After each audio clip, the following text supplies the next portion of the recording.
Assalamualaikum warahmatullahi wabarakatuh. Waalaikumsalam warahmatullahi wabarakatuh. Bertemu kembali dengan kami. Hari ini kami bersama dengan Ustadz Haji Safrizal, SF, SIK, SAG, MPD. Assalamualaikum Ustadz. Waalaikumsalam warahmatullahi wabarakatuh. Bu Rina, sehat Bu? Alhamdulillah sehat. Beliau ini adalah sekarang mahasiswa S3 di UIN Bukit Tinggi, dosen STAI dan juga sekretaris BKMT Sumbar, Ketua Umum Dai Daiyah BKMT Sumatera Barat. Masya Allah. Terima kasih. Beliau juga ini menginspirasi kita teman-teman dosen di STAI, punya karya tulis beberapa buah buku, diantaranya ada buku Mengapa Harus Berzakat, Subhanallah, ada lagi buku Tan Malaka, kajian sosio-intelektual, religi, dan relevansinya terhadap pendidikan Islam. Iya. Masya Allah. Ini salah satu dosen kita di STAI yang aktif menulis, aktif sebagai mahasiswa juga, dan juga aktif sebagai dai di daerah kita, khususnya Sumatera Barat. Pada kesempatan kali ini Ustadz, kita akan berbincang-bincang mungkin seputar nuzul Quran Ustadz ya. Ya, insya Allah. Jadi kita di sini mungkin sahabat Media Center STAI penasaran juga apa sih itu nuzul Quran gitu. Jadi pertanyaan ini alangkah lebih baiknya kita kembalikan ke Ustadz supaya kita lebih paham mengenai nuzul Quran itu sendiri. Silakan Ustadz. Baik, terima kasih Bu Rina dan sahabat Media Center STAI Yede Ilebu Skaping dimanapun saudara berada. Assalamualaikum warahmatullahi wabarakatuh. Waalaikumsalam warahmatullahi wabarakatuh. Tiada untayan kata, susunan kalimat Bu Rina di suasana Ramadan yang penuh berkah, rahmat dan makfirah ini, kecuali kita selalu memuja dan memuji Allah. Alhamdulillah, subhanallah, walhamdulillah, wa la ilaha illallah, Allahu akbar. Kemudian berselawat kita kepada Nabi besar Muhammad sallallahu alaihi wasallam selaku uswah dan udwah kita, suri dan tauladan kita, dan beliaulah yang kita jadikan sebagai idola. Baik ketika beliau masih usia anak-anak, remaja, beliau mampu memposisikan dirinya sebagai seorang yang al-amin. Padahal kondisi waktu itu jahiliyah sangat-sangat tidak kondusif. Tetapi Muhammad mampu memposisikan dirinya sebagai yang al-amin. Dan kemudian ketika Rasul itu sebagai kepala rumah tangga, beliau hantarkan rumah tangganya sakinah, mawaddah, warahmah. Ketika beliau menjadi pimpinan bangsa dan negara, beliau hantarkan Islam ini pernah loh Bu Dina menjadi negara superpower selama 7,5 abad lamanya gitu. Nah, oleh sebab itu kita rindu dan kita berharap moga-moga nanti salawat dan salam kita itu Allah izinkan beliau untuk memberikan syafaat kepada kita. Amin. Allahumma shalli ala sayyidina Muhammad wa ala ali sayyidina Muhammad. Baik Bu Rina, kebetulan berangkat dari Quran surah Al-Baqarah ayat 186 itu 85, 86, 87 itu kan membicarakan tentang syahrul Ramadan allazi unzila fihil Quran. Nah, di bulan Ramadan ini kata Allah kami turunkan Al-Quran. Nah, lantas apa itu nuzul Quran? Nah, nuzul Quran itu berangkat dari Quran itu sendiri. Nuzul artinya adalah turun. Nah, apa yang Allah turunkan? Yaitu adalah Al-Quran. Nah, lantas Quran itu apa? Nah, definisi Quran itu adalah kalamullah, perkataan Allah yang Allah turunkan kepada Nabi besar Muhammad sallallahu alaihi wasallam dengan perantara malaikat Jibril secara mutawatir yang diawali di surah Al-Fatihah sampai ke surah An-Nas, dan beribadah kita membacanya. Nah, kemudian untuk apa sih Quran ini Bu Rina diturunkan oleh Allah? Nah, ternyata Quran itu sendiri yang menjawabnya. Pertama, Allah turunkan Quran ini adalah sebagai hudal linnas wa bayyinatin minal huda wal furqan. Nah, Quran itu Allah turunkan sebagai petunjuk. Nah, untuk apa petunjuk dalam kehidupan kita? Supaya kita hidup di atas dunia ini kemudian tidak terombang-ambing. Tidak ubahnya seperti nahkoda di tengah lautan tanpa radar, tanpa kompas. Nah, makanya akan bakaliang-kaliang terombang-ambing gitu. Nah, jadi Quran Allah turunkan untuk itu, supaya manusia itu menempuh kehidupan dunia yang fana ini jelas tujuannya kemana, apa yang ia lakukan, dan kemudian kemana terminal akhirnya gitu tuh. Satu. Nah, kemudian yang kedua, untuk apa Quran itu? Wabinati minal huda wal furqan, pembeda antara hak dengan yang batil. Nah, Allah turunkan Quran kepada kita Burina dan sahabat Media Center STAI yang Allah muliakan, itu pembeda antara hak dengan yang batil. Nah, kemudian Quran berbicara ini halal, ini haram, ini sunat, ini mubah dan sebagainya. Nah, sehingga kita ndak sama aja pepetawa kan talatak santun taruih dah. Nah, TST istilahnya telatak santuan taruhnya. Tidak, Quran memberikan di situ adalah garis-garis yang telah ditentukan. Nah, kemudian untuk apa lagi Quran itu diturunkan? Nah, Allah sebutkan dalam surah Bani Israel atau surah Al-Isra ya. Kata Allah, "Wa nunazzilu minal Qur'ani ma huwa shifaa'un wa rahmatun lil mu'minin." Kata Allah, kami turunkan Quran ini adalah untuk syifa, obat, penawar, penyejuk. Nah, jadi kalau selama ini pas sakit kepala, sakit iko, nantakan apa? Pel, dokter. Jangan. Ke depan, pas dapat penyakit, coba kembalikan ke Quran. Ingat Quran dulu. Nah, kata Allah, Allah tidak mendatangkan sesuatu penyakit kepada kita, musibah kepada kita, kecuali dari kita sendiri. Mungkin kita kok sakit paru mungkin salah makan. Iya kan? Apalagi atau mungkin di Ramadan itu dia. Nah, jadi untuk apa Quran itu Burina? Syifa sebagai obat, penyejuk dan penawar. 3.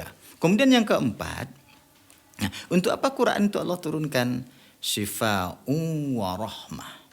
Ternyata berbagai literatur tafsir kita buka, rahmat di situ itu bukan hanya satu loh Burina. Tetapi di atas dunia ini Allah berikan rahmat kepada orang-orang yang membaca Al-Quran. Penyejuk hatinya, tentang pikirannya. Malah kini kok santi yang baca Quran, juara MTQ-nya, hadiahnya haji dan umroh. Nah, model Bu Rina, santi yang lo menulis khatil Quran, klik rapi, juara 1 lo nya haji dan umroh. Kemudian juga ada orang yang menghafal Quran, ada orang mensyarahkan Al-Quran, memfahamkan fahmil Quran. Allah berikan rahmat. Nah, itu salah satu contoh, itu mau bagi MTQ gitu kan. Nah, istilah orang-orang MTQ kok perubahan bonus. ada perubahan gizi, sepatu baru, baju baru, ya kan. Nah, itu satu bentuk rahmat Quran di atas dunia. Dan kemudian rahmat Quran lagi ketika menghadapi sakratul maut. Ya, cobalah tuh orang-orang yang sedang sakratul maut kan dibacakan Quran, dia bisa tenang. Kenapa? Quran itu sebagai obat dan rahmat. Nah, kemudian dalam kubur Allah berikan juga rahmat. Dan kemudian nanti di yaumul qiyamah syafi'an li ashabi. Quran itu akan datang memberikan syafaat kepada kita. Nah, itu kira-kira mungkin Bu Rina tentang nuzul Quran dan untuk apa Al-Quran itu diturunkan. Subhanallah. Ini Ustaz, sekarang ini kan kita berbicara tentang Al-Quran. Nah, di beberapa rumah kita melihat Al-Quran itu hanya ada di lemari, Ustaz. Jadi kira-kira apa sih akibat dari melalaikan Al-Quran itu sendiri, Ustaz? Luar biasa. Ini kan kalau hostnya sekolah S2 kok luar biasa ternyata gitu ya. Nah, benar. Satu ketika Rasul pernah curhat ke Allah. Allah abadikan dalam Quran surah Furqan ayat 30 ya. Ya Rabb, inna qaumi takhazu hazal Qur'ana mahjura. Ya Allah, ya Tuhanku, kata Rasul, Sesungguhnya aku khawatir. Saya cemas ya Allah. Cameh ya Allah.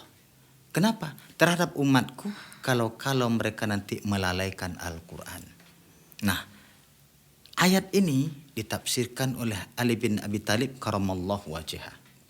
Pertama, apabila Al-Quran kita lalaikan, maka akan muncul generasi-generasi yang tidak berakhlak dan tidak bermoral. Nauzubillah min zalik. Nah, coba kita lihat hari ini. Iya. Seakan-akan kita tidak yakin dan percaya, tapi itu kenyataannya. Umur 17 tahun sudah berani membegal orang. Ya, umur baru 10 tahun lah berani pulanya mencilap punya orang. Iya. Nah, kenapa? Ini salah satu akibat apabila Quran kita lalaikan. Nah, jadi Bu Rina, Quran itu bukan hanya sekedar kita jadikan lipstik, dekorasi on dalam lemari kita, tetapi fungsi dan tujuan Al-Quran itu adalah bagaimana Quran bisa menjadi petunjuk, menjadi rahmat, itu letaknya ketika kita baca. Nah, apa garansi Rasul terhadap ini? Khairukum man ta'allamal Quran wa 'allama. Sebaik-baik manusia di antara kamu, kata Rasul, adalah orang yang mempelajari Al-Quran, ya kan? Kemudian mengajarkan Al-Quran, kemudian menghafal Al-Quran, dan kemudian itu mengamalkan Al-Quran. Apalagi kan memang salah satu mata kuliah kita kan ada tahsinul Quran gitu ya. Kemudian ada ulumul Quran. Nah, artinya apa? Sehingga tamatan-tamatan stay kita ini itu betul mereka paham dengan Al-Quran itu sendiri, sehingga terjauh dari melalaikan Al-Quran. Iya, semoga Ustaz, Masya Allah. Jadi melalaikan Al-Quran itu sangat banyak sekali akibatnya. Iya, itu baru satu, Bu Rina. Baru satu. Kenakalan ya. Iya, kenakalan. Nah, kalau di bulan Ramadan ini Ustaz, saya juga lupa pahala membaca Al-Quran ini Ustaz. Iya. Jadi kira-kira ada nggak ayatnya atau hadis yang menerangkan bahwasanya orang yang membaca Al-Quran itu pahalanya dilipat gandakan iya, gitu Ustaz. Benar. Nah, jadi begitu Allah dan Rasulnya untuk memotivasi kita, ya, ketika kita untuk membaca Al-Quran saja. Itu kata Nabi, saya tidak mengatakan alif lam mim itu harfun, tidak. Tetapi alif harfun, lam harfun, min harfun. Nah, alif satu huruf, kemudian lam satu huruf, mim satu huruf. Dan masing-masing satu huruf itu Allah lipat gandakan 10 kali lipat kebaikan. Nah, maka kita teringat nih Bu Rina ya. Apalagi ini di bulan Ramadan ya. Nah, bagaimana kita betul-betul berinteraksi dengan Quran. Karena kalau kita maknai hadis Nabi, mangkoma ramadanan imanan wahtisaban ghufira lahu ma taqaddama min zambih, itu ternyata bukan hanya mempuasakan bulan Ramadan, tetapi mendirikan, menegakkan Ramadan. Nah, salah satu amalannya itu adalah syahrul Ramadan allazi unzila fihil Quran, yaitu membaca Al-Quran. Imam Syafi'i setiap Ramadan, Bu Rina, itu khatam Quran itu 60 kali. Subhanallah. 60 kali. Nah, bagaimana kita hari ini kalau seandainya tidak bisa seperti Imam Syafi'i, mungkin paling tidak separuh dari itu. Tidak juga terkah setengah dari itu. Tidak juga bisa, paling tidak di bulan Ramadan ini kita khatamkan Al-Quran itu 1 kali khatam. Tapi kalau kita ingin meluangkan waktu agak sebentar, itu 1 juz itu Bu Rina, itu hanya lebih kurang setengah jam sampai 45 menit itu. Duduk kita waktu subuh agak setengah jam, bacaan murotal kan. Alif lam mim, dzalikal kitabu la raiba fi hudal lil muttaqin. Seperti itu bacaannya. Nah, itu paling-paling setengah jam tuh selesai 1 juz. Nah, zuhur setengah jam selesai 1 juz. Asar, nah artinya bisa 5 juz kalau kita program itu kita khatamkan Al-Quran 1 hari. Kalikan 1 bulan, 150 kali lebih. 5 kali 3, Kan 15 berarti 150 kali. Subhanallah. Subhanallah. Berapa kali itu Iya, kelipatannya kelipan pahala yang pahalanya, kita iya. peroleh ya. Apalagi sebagian ulama mengatakan itu ada mengatakan 6.666 ayat ya. Ada mengatakan 6.632 ayat. Ada mengatakan 6.326 ayat. Nah, Kali 10. kali 10 kebaikan. Subhanallah. Nah, kan luar biasa. tuh, Masya Rina. Allah. Nah, inilah yang akan menjadi syifa'u wa rahmah itu. Nah, kemudian yang keempat Bu Rina, yang kelima maksud kita, yang pertama tadi Quran itu Allah turunkan sebagai hudar linnas, petunjuk. Yang kedua sebagai pembeda antara hak dengan yang batil. Yang ketiga sebagai obat, penyejuk dan penawar. Yang keempat sebagai rahmat.